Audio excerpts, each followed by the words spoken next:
بسم اللہ الرحمن الرحیم۔ شروع اللہ کا نام لے کر جو بڑا مہربان نہایت رحم والا ہے۔ لوگو اپنے پروردگار سے ڈرو کہ قیامت کا زلزلہ ایک حادثہ عظیم ہے۔ اے مخاطب، جس دن تو اس کو دیکھے گا اس دن یہ حال ہوگا کہ تمام دودھ پلانے والی عورتیں اپنے بچوں کو بھول جائیں گی اور تمام حمل والیوں کے حمل گر پڑیں گے، اور لوگ تجھ کو مدہوش نظر آئیں گے، حالانکہ وہ مدہوش نہیں ہوں گے بلکہ عذاب دیکھ کر مدہوش ہو رہی ہوں گے۔ بے شک اللہ کا عذاب بڑا سخت ہے۔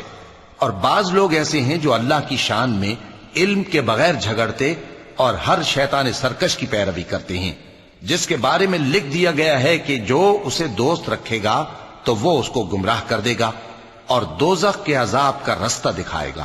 لوگو، اگر تم کو مرنے کے بعد جی اٹھنے میں کچھ شک ہو تو ہم نے تم کو پہلی بار بھی تو پیدا کیا تھا، یعنی ابتدا میں مٹی سے، پھر اس سے نطفہ بنا کر، پھر اس سے خون کا لوتھڑا بنا کر، پھر اس سے بوٹی بنا کر جس کی بناوٹ کامل بھی ہوتی ہے اور ناقص بھی، تاکہ تم پر اپنی خالقیت ظاہر کر دیں۔ اور ہم جس کو چاہتے ہیں ایک میعاد مقرر تک پیٹ میں ٹھہرائے رکھتے ہیں، پھر تم کو بچہ بنا کر نکالتے ہیں، پھر تم جوانی کو پہنچتے ہو، اور بعض قبل از پیری مر جاتے ہیں، اور بعض بڑھاپے کی نہایت خراب عمر کی طرف لوٹائے جاتے ہیں کہ بہت کچھ جاننے کے بعد بالکل بے علم ہو جاتی ہیں۔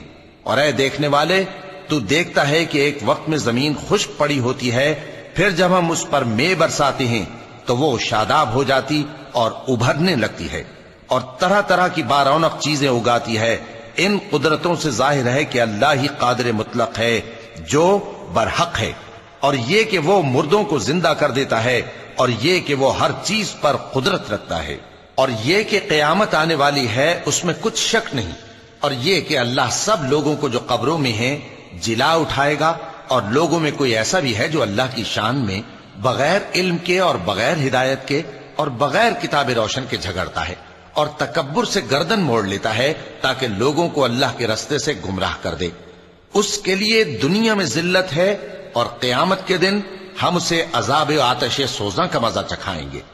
اے سرکش، یہ اس کفر کی سزا ہے جو تیرے ہاتھوں نے آگے بھیجا ہے، اور اللہ اپنے بندوں پر ظلم کرنے والا نہیں۔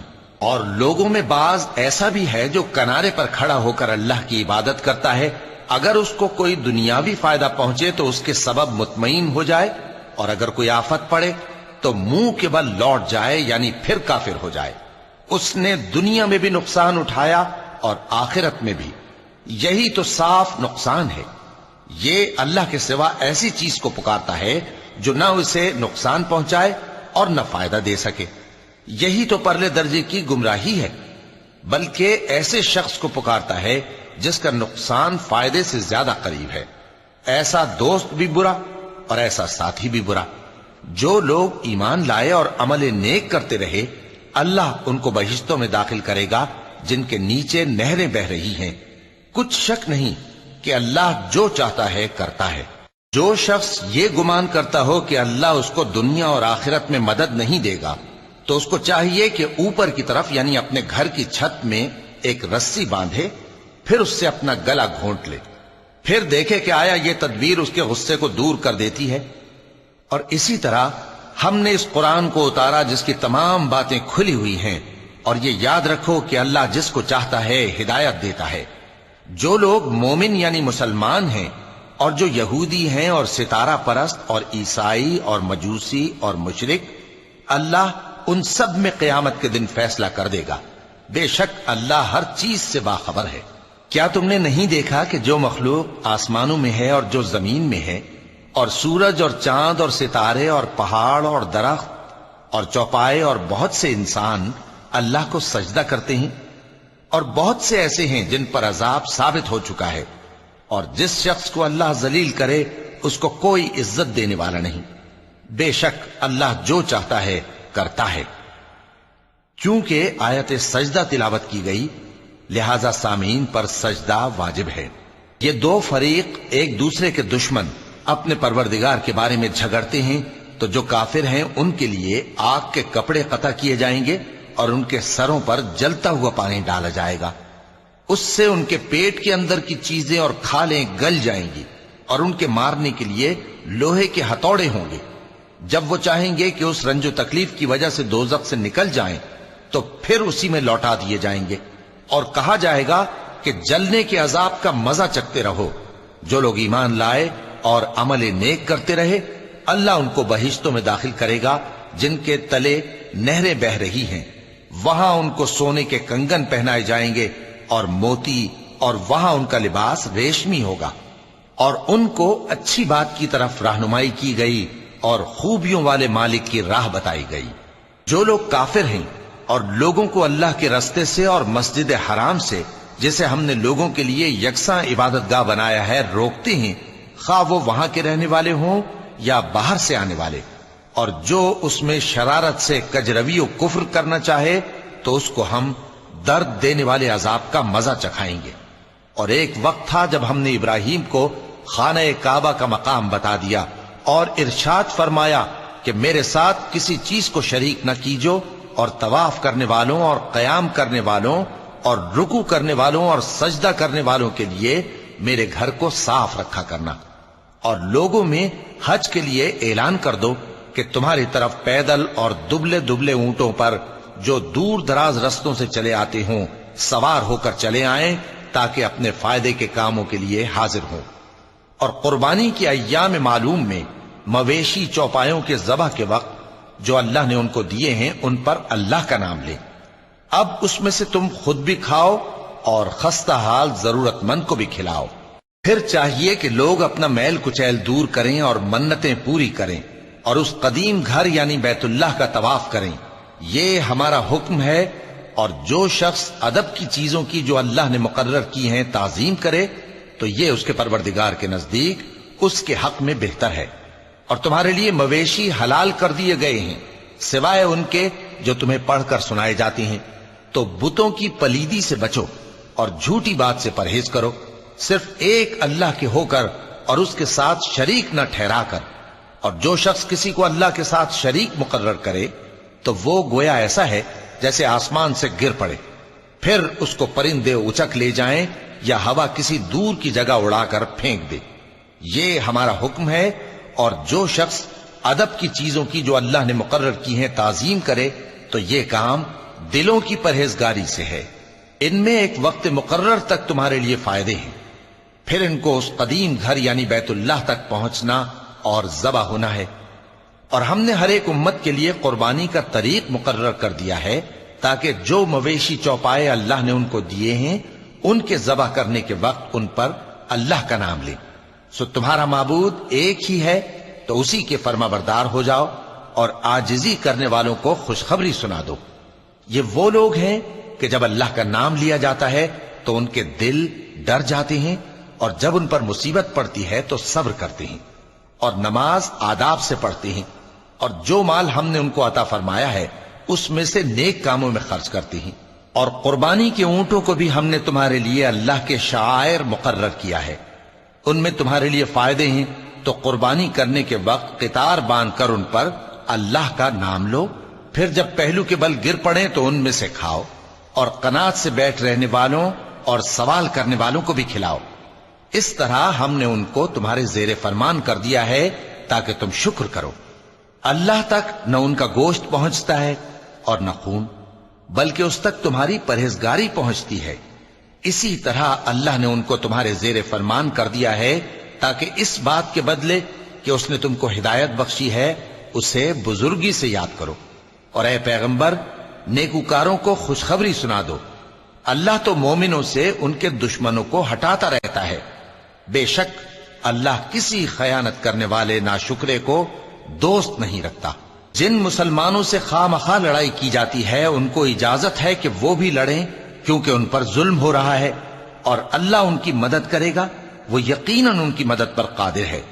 یہ وہ لوگ ہیں کہ اپنے گھروں سے ناحق نکال دیے گئے، انہوں نے کچھ قصور نہیں کیا، ہاں یہ کہتے ہیں کہ ہمارا پروردگار اللہ ہے۔ اور اگر اللہ لوگوں کو ایک دوسرے سے نہ ہٹاتا رہتا تو خانقاہیں اور گرجے اور یہودیوں کے عبادت خانے اور مسلمانوں کی مسجدیں جن میں اللہ کا کثرت سے ذکر کیا جاتا ہے گرائی جا چکی ہوتی۔ اور جو شخص اللہ کی مدد کرتا ہے اللہ اس کی ضرور مدد کرتا ہے، بے شک اللہ توانا ہے، غالب ہے۔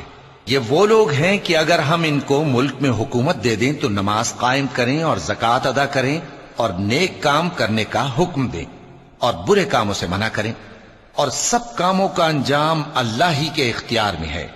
اور اگر یہ لوگ تم کو جھٹلاتے ہیں تو ان سے پہلے نوح کی قوم اور عاد اور سمود کی قومیں بھی اپنے پیغمبروں کو جھٹلا چکی ہیں، اور قوم ابراہیم اور قوم لوط بھی، اور مدین کے رہنے والے بھی، اور موسیٰ بھی تو جھٹلائے جا چکے ہیں۔ لیکن میں کافروں کو مہلت دیتا رہا، پھر میں نے ان کو پکڑ لیا، تو دیکھ لو کہ میرا عذاب کیسا سخت تھا۔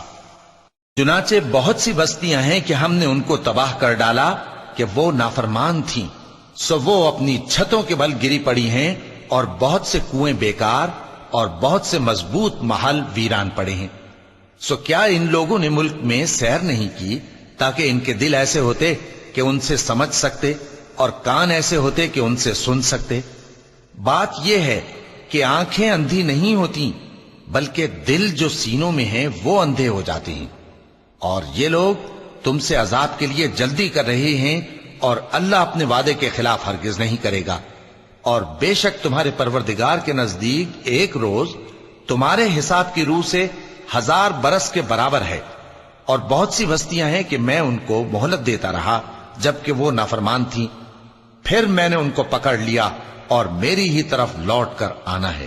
اے پیغمبر کہہ دو کہ لوگوں میں تو تم کو کھلم کھلا خبردار کرنے والا ہوں، تو جو لوگ ایمان لائے اور کام نیک کیے ان کے لیے بخشش اور عزت کی روزی ہے، اور جن لوگوں نے ہماری آیتوں میں اپنے خیال میں ہمیں عاجز کرنے کے لیے دوڑ دھوپ کی وہ اہل دوزخ ہیں۔ اور ہم نے تم سے پہلے کوئی رسول اور نبی نہیں بھیجا مگر اس کا یہ حال تھا کہ جب وہ کوئی آرزو کرتا تھا تو شیطان اس کی آرزو میں وسوسہ ڈال دیتا تھا، تو جو وسوسہ شیطان ڈالتا ہے اللہ اس کو دور کر دیتا ہے، پھر اللہ اپنی آیتوں کو مضبوط کر دیتا ہے، اور اللہ علم والا ہے، حکمت والا ہے۔ غرض اس سے یہ ہے کہ جو وسوسہ شیطان ڈالتا ہے اس کو ان لوگوں کے لیے جن کے دلوں میں بیماری ہے اور جن کے دل سخت ہیں ذریعہ آزمائش ٹھہرائے۔ بے شک ظالم لوگ مخالفت میں دور جا پڑے۔ اور یہ بھی غرض ہے کہ جن لوگوں کو علم عطا ہوا ہے وہ جان لیں کہ وہ یعنی وحی تمہارے پروردگار کی طرف سے حق ہے، تو وہ اس پر ایمان لائیں اور ان کے دل اللہ کے آگے عاجزی کریں۔ اور جو لوگ ایمان لائے ہیں اللہ ان کو سیدھے رستے کی طرف ہدایت کرتا ہے، اور کافر لوگ ہمیشہ اس کی طرف سے شک میں رہیں گے یہاں تک کہ قیامت ان پر ناگہاں آ جائے یا ایک نامبارک دن کا عذاب ان پر آ واقع ہو۔ اس روز بادشاہی اللہ ہی کی ہوگی اور وہ ان میں فیصلہ کر دے گا، تو جو لوگ ایمان لائے اور عمل نیک کرتے رہے وہ نعمت کے باغوں میں ہوں گے، اور جو کافر ہوئے اور ہماری آیتوں کو جھٹلاتے رہے ان کے لیے ذلیل کرنے والا عذاب ہوگا۔ اور جن لوگوں نے اللہ کی راہ میں ہجرت کی پھر مارے گئے یا مر گئے ان کو اللہ اچھی روزی دے گا، اور بے شک اللہ بہترین رزق دینے والا ہے۔ وہ ان کو ایسے مقام میں داخل کرے گا جسے وہ پسند کریں گے، اور اللہ تو جاننے والا ہے، بردبار ہے۔ یہ بات اللہ کے ہاں ٹھہر چکی ہے، اور جو شخص کسی کو اتنی ہی ایذا دے جتنی ایذا اس کو دی گئی، پھر اس شخص پر زیادتی کی جائے تو اللہ اس کی مدد کرے گا۔ بے شک اللہ معاف کرنے والا ہے، بخشنے والا ہے۔ یہ اس لیے کہ اللہ رات کو دن میں داخل کرتا ہے اور دن کو رات میں داخل کرتا ہے، اور اللہ تو سننے والا ہے، دیکھنے والا ہے۔ یہ اس لیے کہ اللہ ہی برحق ہے، اور جس چیز کو کافر اللہ کے سوا پکارتے ہیں وہ باطل ہے، اور اس لیے کہ اللہ اونچی شان والا ہے، بڑا ہے۔ کیا تم نہیں دیکھتے کہ اللہ آسمان سے مے برساتا ہے تو زمین سرسبز ہو جاتی ہے؟ بے شک اللہ مہربان ہے، خبردار ہے۔ جو کچھ آسمانوں میں ہے اور جو کچھ زمین میں ہے اسی کا ہے، اور بے شک اللہ بے نیاز ہے، قابل ستائش ہے۔ کیا تم نہیں دیکھتے کہ جتنی چیزیں زمین میں ہیں سب اللہ نے تمہارے زیر فرمان کر رکھی ہیں، اور کشتیاں بھی جو اسی کے حکم سے سمندر میں چلتی ہیں، اور وہ آسمان کو تھامے رہتا ہے کہ زمین پر نہ گر پڑے مگر اس کے حکم سے۔ بے شک اللہ لوگوں پر نہایت شفقت کرنے والا مہربان ہے۔ اور وہی تو ہے جس نے تم کو حیات بخشی، پھر تم کو مارتا ہے، پھر تمہیں زندہ بھی کرے گا، اور انسان تو بڑا ناشکرا ہے۔ ہم نے ہر ایک امت کے لیے بندگی کی ایک راہ مقرر کر دی ہے کہ اسی طرح وہ بندگی کرتے ہیں، تو یہ لوگ تم سے اس معاملے میں جھگڑا نہ کریں، اور تم لوگوں کو اپنے پروردگار کی طرف بلاتے رہو، بے شک تم سیدھے رستے پر ہو۔ اور اگر یہ تم سے جھگڑا کریں تو کہہ دو کہ جو عمل تم کرتے ہو اللہ ان سے خوب واقف ہے۔ جن باتوں میں تم اختلاف کرتے ہو اللہ تم میں قیامت کے روز ان کا فیصلہ کر دے گا۔ کیا تم نہیں جانتے کہ جو کچھ آسمان اور زمین میں ہے اللہ اس کو جانتا ہے؟ یہ سب کچھ کتاب میں لکھا ہوا ہے، بے شک یہ سب اللہ کو آسان ہے۔ اور یہ لوگ اللہ کے سوا ایسی چیزوں کی عبادت کرتے ہیں جن کی اس نے کوئی سند نازل نہیں فرمائی، اور نہ ان کے پاس اس کی کوئی دلیل ہے، اور ظالموں کا کوئی بھی مددگار نہیں ہوگا۔ اور جب ان کو ہماری صاف صاف آیتیں پڑھ کر سنائی جاتی ہیں تو ان کی شکل بگڑ جاتی ہے، اور تم ان کے چہروں میں صاف طور پر ناگواری دیکھتے ہو۔ ایسا لگتا ہے کہ جو لوگ ان کو ہماری آیتیں پڑھ کر سناتے ہیں ان پر حملہ کر دیں گے۔ کہہ دو کہ میں تم کو اس سے بھی بری چیز بتاؤں، وہ دوزخ کی آگ ہے جس کا اللہ نے کافروں سے وعدہ کیا ہے، اور وہ برا ٹھکانہ ہے۔ لوگوں، ایک مثال بیان کی جاتی ہے، اسے غور سے سنو کہ جن لوگوں کو تم اللہ کے سوا پکارتے ہو وہ ایک مکھی بھی نہیں بنا سکتے اگرچہ اس کے لیے سب اکٹھے ہو جائیں، اور اگر مکھی ان سے کوئی چیز چھین لے جائے تو اسے اس سے چھڑا نہیں سکتے۔ طالب اور مطلوب یعنی عابد اور معبود دونوں گئے گزرے ہیں۔ ان لوگوں نے اللہ کی قدر جیسی کرنی چاہیے تھی نہیں کی۔ کچھ شک نہیں کہ اللہ زبردست ہے، غالب ہے۔ اللہ فرشتوں میں سے پیغام پہنچانے والے منتخب کر لیتا ہے اور انسانوں میں سے بھی۔ بے شک اللہ سننے والا ہے، دیکھنے والا ہے۔ جو ان کے آگے ہے اور جو ان کے پیچھے ہے وہ اس سے واقف ہے، اور سب کاموں کا رجوع اللہ ہی کی طرف ہے۔ مومنوں، رکوع کرتے اور سجدہ کرتے اور اپنے پروردگار کی عبادت کرتے رہو اور نیک کام کرو تاکہ فلاح پاؤ۔ چونکہ آیت سجدہ تلاوت کی گئی ہے لہذا سامعین پر سجدہ واجب ہے۔ اور اللہ کی راہ میں جہاد کرو جیسا جہاد کرنے کا حق ہے۔ اس نے تم کو منتخب کیا ہے اور تم پر دین کی کسی بات میں تنگی نہیں کی، اور تمہارے لیے تمہارے باپ ابراہیم کا دین پسند کیا۔ اسی اللہ نے پہلے یعنی پہلی کتابوں میں تمہارا نام مسلم رکھا تھا، اور اس کتاب میں بھی وہی نام رکھا ہے۔ تو جہاد کرو تاکہ پیغمبر تمہارے بارے میں گواہ ہوں اور تم لوگوں کے مقابلے میں گواہ رہو۔ سو مسلمانوں، نماز قائم کرو اور زکوٰۃ دو اور اللہ کے دین کی رسی کو پکڑے رہو، وہی تمہارا دوست ہے۔ سو وہ کیا خوب دوست ہے اور کیا خوب مددگار ہے۔ صدق اللہ العظیم۔